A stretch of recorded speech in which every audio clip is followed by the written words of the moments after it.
Hello bachcho, let's read this question. So the question says, mention the situation or factors which forced the USA to enter into the Second World War. ऐसी कौन सी situation थी या factors थे जिसने force किया USA को second world war में enter करने के लिए. Let's see the key concept. So the key concept is economic problems after world war one.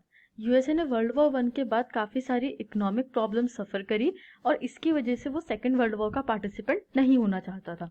But there happened some factors which forced USA to be the part of second world war.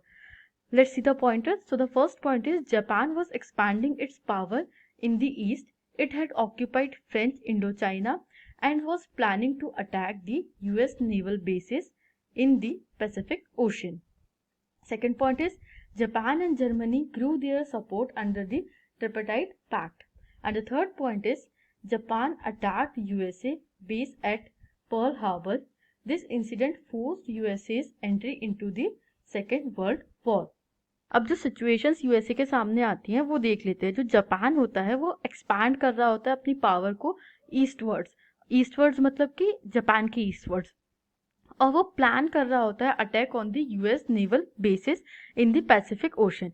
उसने already French Indo China को occupy कर लिया होता है. Indo China मतलब कि Laos, Cambodia और Vietnam वाला जो एरिया है वो फ्रेंच रूल के अंडर था, इसलिए उसको कहते हैं फ्रेंच इंडो चाइना.